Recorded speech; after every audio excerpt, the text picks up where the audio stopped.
Voilà, nous reprenons. Là où nous en étions, nous parlions de la membrane plasmique. Nous avons dit que la membrane des cellules, notamment la membrane des neurones, est formée d'une double couche phospholipidique.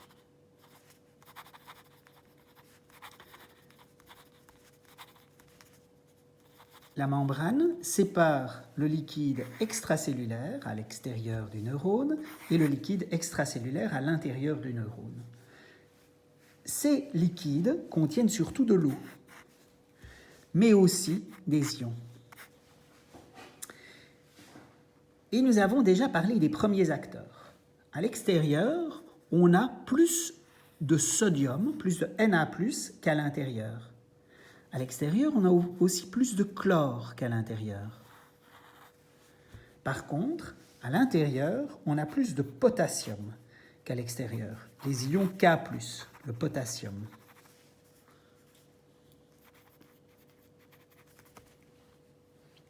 Et ces acteurs, surtout le potassium et le sodium, vont nous permettre de raconter une histoire. Nous allons faire la connaissance d'autres ions. À côté du chlore à l'extérieur, il y a aussi un excès par rapport à l'intérieur de calcium.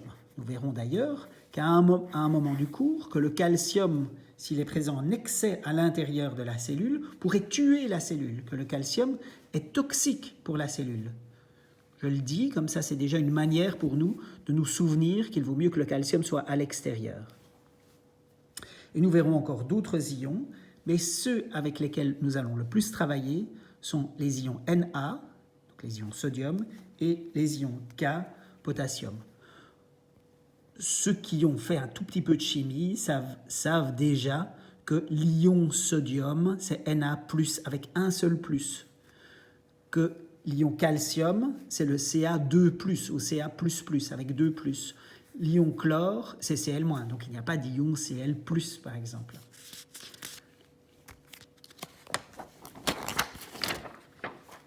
Vous voyez donc qu'il y a une différence entre l'extérieur et l'intérieur, au niveau de la composition des ions. Mais les ions, les ions, ils portent une charge. Ils portent une charge électrique, tantôt positive, tantôt négative. Et ce plus, ce moins, c'est le même plus et le même moins que vous connaissez en électricité, que vous voyez inscrite sur les pins d'une pile. Ce que je veux vous dire maintenant, c'est que non seulement il y a une différence dans la composition chimique du liquide extracellulaire et du liquide intracellulaire, mais si nous mesurons l'électricité, si nous mesurons la différence du potentiel électrique entre l'extérieur et l'intérieur de la cellule, nous constatons aussi une différence. Alors, la différence du potentiel électrique entre l'extérieur et l'intérieur de la cellule s'appelle le potentiel de membrane. Je redis, le potentiel de membrane, ou le potentiel, c'est la différence du potentiel électrique, donc la différence de la somme des charges qu'on observe à l'extérieur et à l'intérieur de la cellule. Et ces différences de potentiel électrique, elle est d'environ 70 millivolts, 70-70 millivolts. Le potentiel donc, qu'on enregistre de part et d'autre de la cellule est de moins 70 millivolts. Qu'est-ce que ça veut dire? D'abord, on est à l'échelle du millième de volt. J'ai parlé d'une pile, vous avez des piles d'1,5 volt, des piles parfois de 9 volts. Ici, on est dans le millième de volt. L'électricité qui est distribuée dans vos systèmes-là, c'est de l'électricité à 220 volts. Ici, on est donc dans l'ordre du millivolt, qui est la différence de potentiel de part et d'autre de la membrane d'une cellule.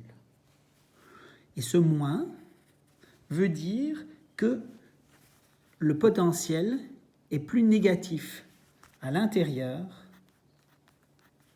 Pas le potentiel. Il y a plus de charge négative à l'intérieur qu'à l'extérieur de la cellule. Donc ce moins veut dire qu'il y a une différence de potentiel entre l'extérieur et l'intérieur, telle qu'il y a plus de plus à l'extérieur qu'à l'intérieur, ou plus de moins à l'intérieur qu'à l'extérieur, ou moins de plus à l'intérieur qu'à l'extérieur. Vous pouvez le dire comme vous voulez, et ce sera toujours la même chose, et nous apprendrons à jongler avec le fait que c'est vraiment la même chose. Et on aura donc une différence de moins 70 millivolts. Alors dans ce cours-ci, je vous dis moins 70 millivolts. Si vous allez regarder dans d'autres ressources, vous pourriez voir d'autres valeurs que moins 70. Et elles sont correctes aussi.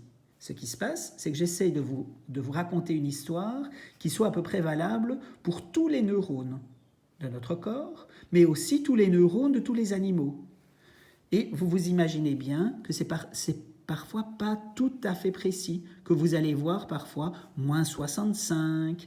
Mais dites-vous que ce qui compte surtout, c'est pas tant le chiffre que l'ordre de grandeur, le fait qu'on est dans du moins et où on est, et surtout comment ce potentiel est organisé. Donc le potentiel de membrane, qui est créé par l'asymétrie de la présence des ions de part et d'autre de la membrane, est une différence électrique telle que l'intérieur est négatif par rapport à l'extérieur.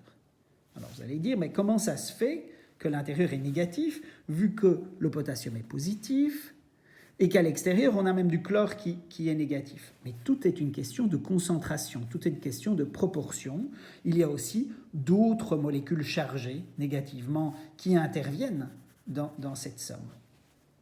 En tout cas, quand le neurone n'est pas excité, son potentiel est à moins 70 millivolts. On appelle ce potentiel le potentiel de repos. On contrastera, quand on en parlera, avec le potentiel d'action, qui est le potentiel qu'on verra quand le neurone est excité. Mais pour l'instant, il ne l'est pas, c'est le potentiel de repos.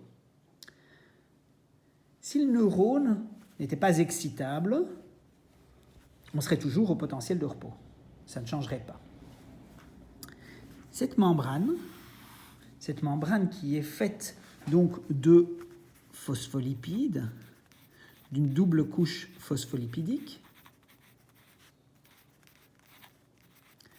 est assez imperméable aux ions. Mais dans la membrane, il n'y a pas que des phospholipides.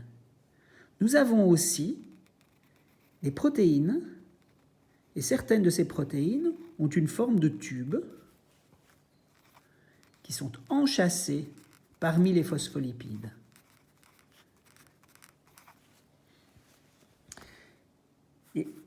Et parmi ces protéines, on trouve des canaux ioniques. Un canal ionique, c'est donc une protéine qu'on dit transmembranaire. Elle traverse la membrane de part en part. Donc c'est une protéine transmembranaire qui a une forme de tube, c'est un canal. Et ce canal laisse spécifiquement passer un type d'ion. Par exemple, des canaux ioniques potassiques de fuite.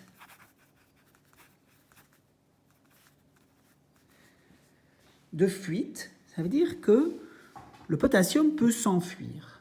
Alors comment va-t-il s'enfuir? Le potassium, il y en a plus à l'intérieur qu'à l'extérieur de la cellule. Il y en a aussi à l'extérieur, mais il y en a beaucoup moins. Donc il y a plus de potassium à l'intérieur qu'à l'extérieur de la cellule.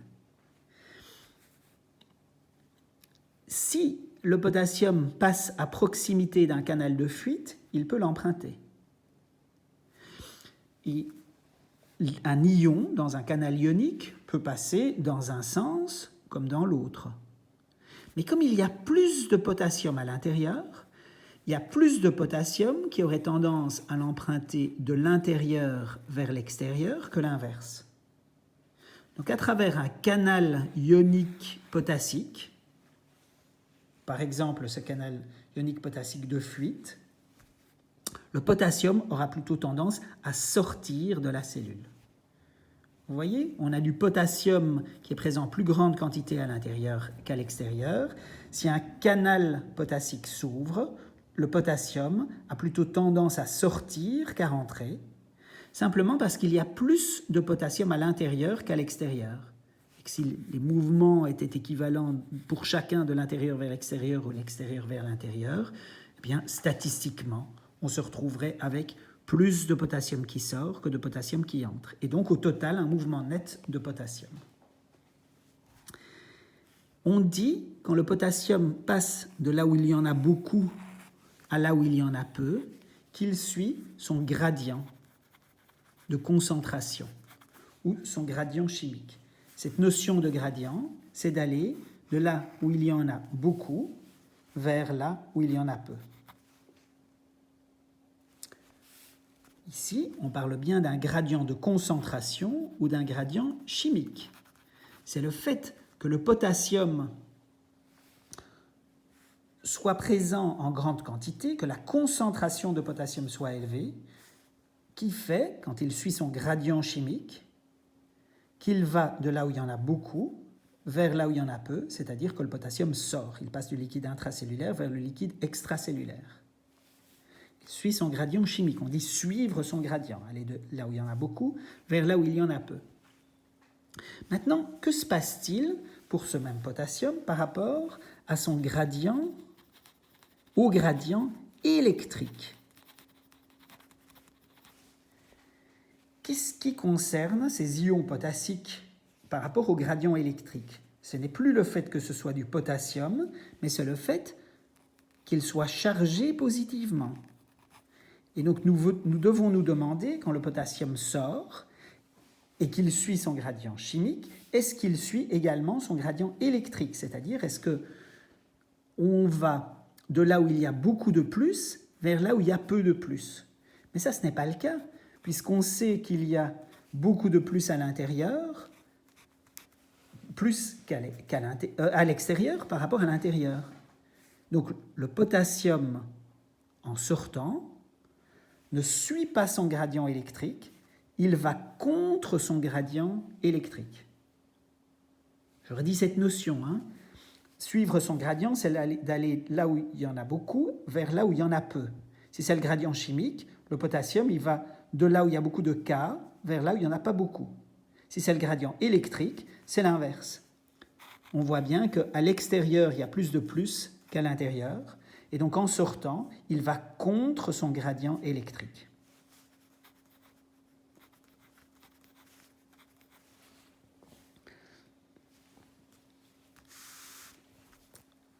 Voici donc une première possibilité de modifier le potentiel de membrane. Si nous mesurions le potentiel de membrane, donc on mesure le potentiel de membrane, on a une machine qui va nous dire, voilà, on le mesure, on a une petite aiguille là, c'est gradué, une petite aiguille qui va nous dire quel est notre potentiel. Et on va mesurer le potentiel en fonction du temps. Alors, on a donc au départ un potentiel qui est à moins 70 millivolts. Et ce potentiel reste à moins 70 millivolts. Mais si on est à l'endroit où il y a un canal potassique, qu'il soit de fuite ou autre, mais où il y a un canal potassique, que se passe-t-il? Donc, sachant que ici on aurait 0 millivolts, et là on aurait des valeurs plus bas qui sont plus négatives. Qu'est-ce que j'ai sur mes axes? J'ai la différence de potentiel ou le voltage, et ici j'ai le temps. Le temps, par exemple, en millième de seconde. Eh bien, si un canal s'ouvre et que le potassium sort, ça veut dire que du plus sort. Qu'est-ce que ça fait au potentiel de membrane si du plus sort? Ça fait que l'extérieur est encore plus positif que l'intérieur. Donc si du plus sort, l'extérieur devient plus positif que l'intérieur. À la place d'avoir une situation comme ça, on a une situation qui devient comme ça. Et donc la différence de potentiel entre l'extérieur et l'intérieur sera encore plus grande, telle que l'intérieur sera encore plus négatif par rapport à l'extérieur. Donc ici, qu'est-ce que je dois faire? Est-ce que je dois monter? Est-ce que je dois rester au même niveau? Est-ce que je dois descendre? Alors rester au même niveau, non, puisqu'on a clairement des charges qui sont passées à travers la membrane. Donc on a changé la différence du potentiel électrique de la membrane. Monter, ça voudrait dire que l'extérieur devient moins positif que précédemment. Or ici, au contraire, l'extérieur devient plus positif, donc on va avoir un potentiel de membrane qui va plutôt descendre. Il va aller, par exemple, à moins 80 millivolts, voire plus bas encore. Vous voyez, donc nous nous familiarisons avec l'évolution de ce potentiel de membrane qui passait de moins 70 à plus bas. Voilà, je vous laisse encore vous reposer un petit peu.